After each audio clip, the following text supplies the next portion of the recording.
Good morning, everybody.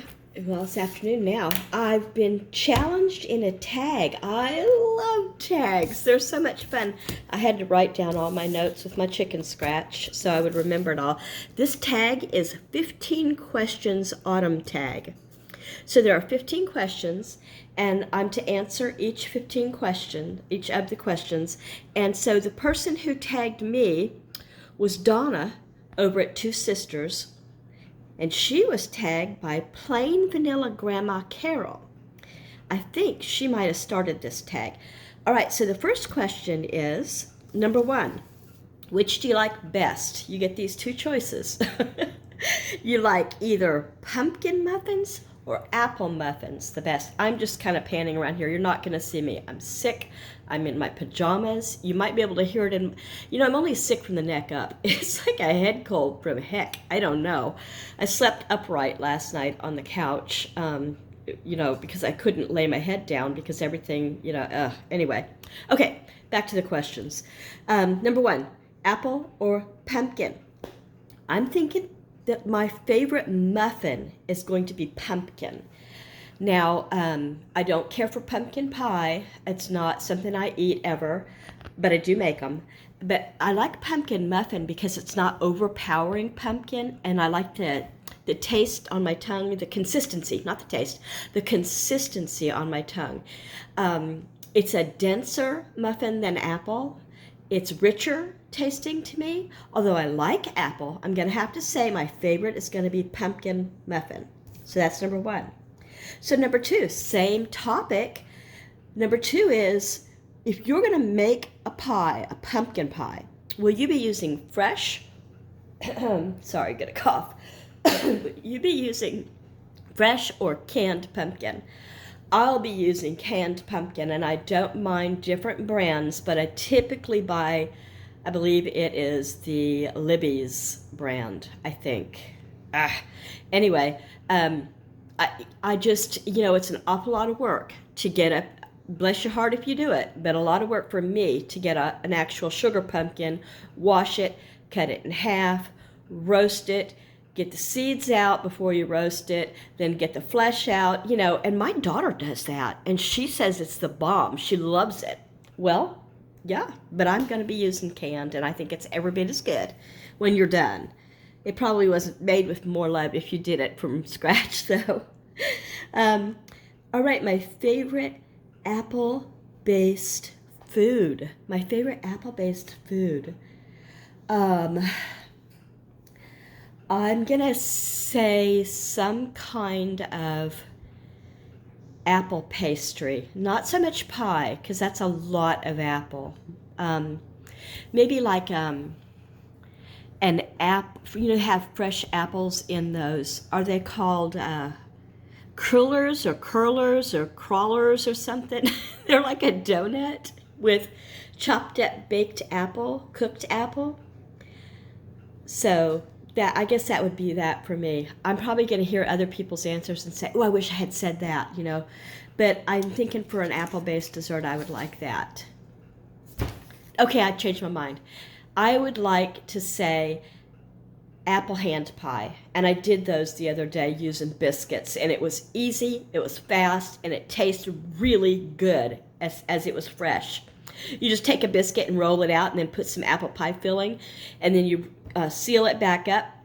And I put cinnamon sugar on the outside after it was fried. Oh, it was so good. Okay, so question number 3. Oh, that was number 3. So number 4. If you're going to drink apple cider, you going to drink it hot or are you going to drink it cold? I'm drinking it hot. I love the whole experience of having a mug of hot cider, and I hardly ever do it. It would be like between Halloween and Thanksgiving that I would probably ever do this. But to hold a warm mug in both hands and have that smell, where you can just smell and you can feel the autumn in your senses, and then the taste of warmth as it goes down is the most comforting thing to me. These are all props, by the way. I'm not just, so you don't have to look at me. So that was number 4. I'm drinking my cider hot. So the next question, number 5, do you like pumpkin spice latte and will you have one this year?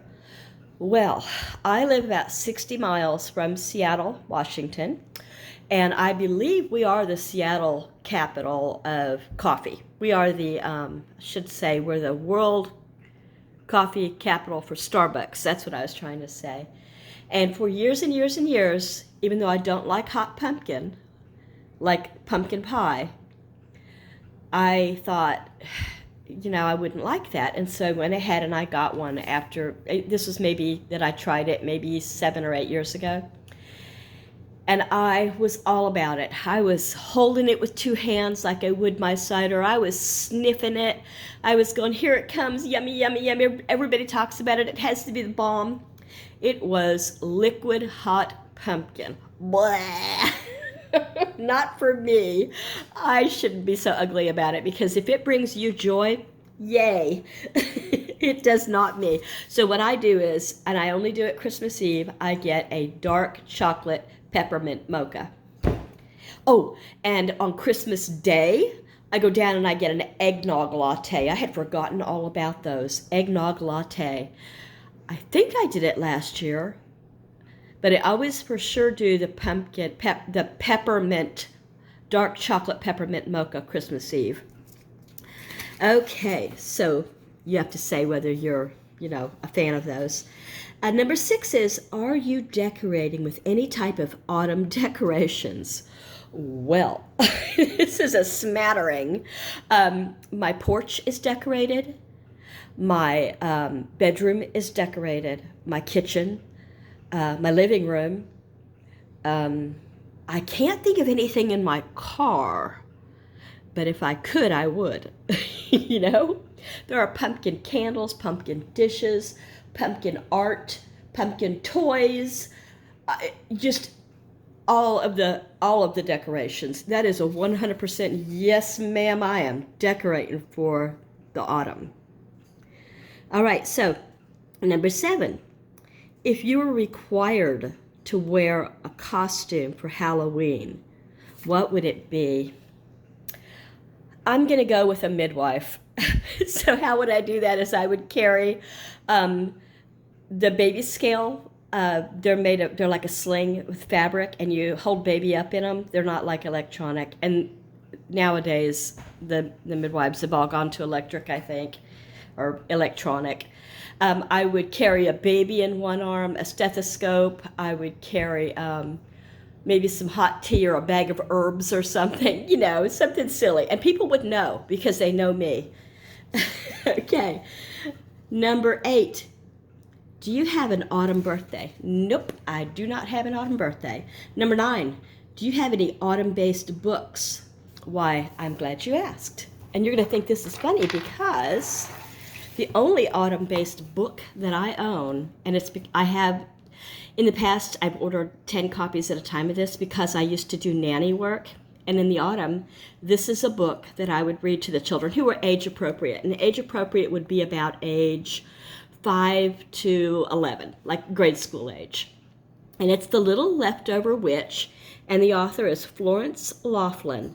This book is 63 years old. Not this particular book. It's not even in print anymore. It's being printed out by somebody else, but it's the exact same book that I read in the 2nd grade in Tulsa, Oklahoma. So it's the deal is this little girl witch, and she's about 7, is out on Halloween night cruising the skies on her broom, and she's a brand new to fly in her broom with all the other witches, and they're all raising heck and playing pranks on people and doing witchy things, and she crashes into a tree, and the witches don't notice, and they leave her on Halloween night. Now the rule is, if you don't make it back to camp, witch camp, on Halloween night at the stroke of midnight, you have to stay for a year with the humans. Fortunately, she crashes into the tree of a family who take her in, but she's basically a feral cat because she's been living with witches. And it's the full year of her learning to love and have friends because she didn't learn that with the witches. Okay, here's the 2 issues with this book if you're going to get it and read it to your children. You have to know, because it was written in 1960, She is using her witchy behavior and being pretty much nasty as kitty litter. And the daddy in the family says, if you don't go upstairs, because she refused to bathe, if you don't go upstairs and get a bath, I'm going to spank you. And everybody in the family is all upset, that she might get spanked, but she goes up and she does not get spanked. The grandpa in the family is a recreational cigarette smoker. When he tells a story, he lights them up. And it's 1960, so it's not a big deal. Okay, so that's it. I talked way too long about this. I truly love this book. Okay, that's that. That's the book I'm going to read if I'm going to do a Halloween-based book or an autumn-based book. I don't know of any adult ones. I'm sure I've read them. Okay, number 8, are you going to buy magazines? Fall-based magazines. Why? Yes, I am. So I subscribe to 3 magazines, and here are the fall issues of those. Better Homes and Gardens, not my favorite. Very not me, and I've got to quit re-upping this because it's cheap. When you get into it once, they send you deals, and so I don't like it. I don't read it much. I go, that's not me, that's not me, that's me. They don't decorate like me, they don't cook like me, so no. There's my Better Homes and Gardens. It used to be worth having. This, however, Backwoods Home Magazine, practical ideas for self-reliant living and the science of fermentation, saving seeds, build a hay feeder, homeschooling and baking, probiotics, kombucha, kefir, and yogurt, and, oh gosh, did I just show my address? I hope I didn't. Anyway, I'll figure out how to get that out. But anyway, it is full of awesome stuff, and I don't want to get in trouble for showing too much, but like this, I'm going to be drying stuff. I'm going to be canning stuff, cooking stuff like this, using Barden, making hot sauce. And it comes out 4 times a year, and I love it. The art's always done by somebody who subscribes to the magazine. And so this is an actual drawing, I guess. So there you have that. And then the other one is my favorite. This is the autumn of this year's Mary Jane's Farm. Love this one. Gourmet leftovers, blessings of the birds, magic sifter. No, here we go. Make it simple, a leaf wreath. Braided rosemary breadsticks, juice it, tantalizing, free. Darn it, I did it with my address again. A good meal, that's an advertisement.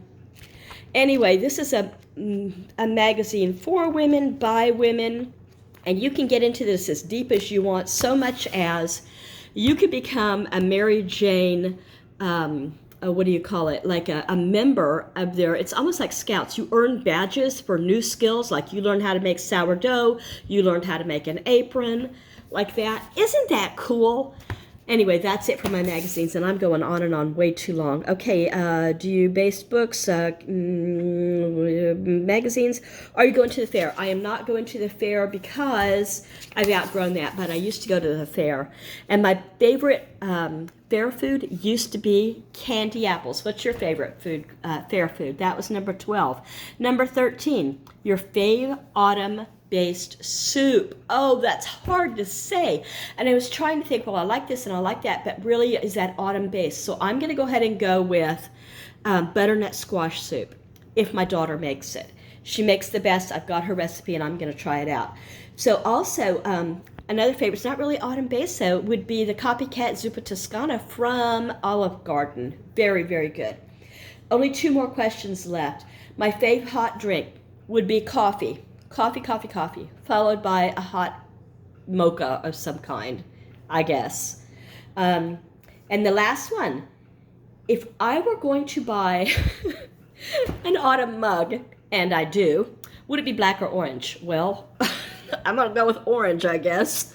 Well, this one does have a black inside, and then it's got all these autumn leaves, and these are all just from this year. So, cinnamon spice, autumn leaves, this guy right here, and Spice Baby, all orange. These are my little spreaders I'm going to put out for our family gathering. And that is it, you guys. If you got through this, thank you, and I hope that you consider subscribing. I love to meet new Pepper. I love to meet new people, and I don't always feel this wretched or sound this wretched. Come back, I hope you will. Make a comment, and please join this tag. If you heard all of this, you are tagged. Take care, all. Bye-bye.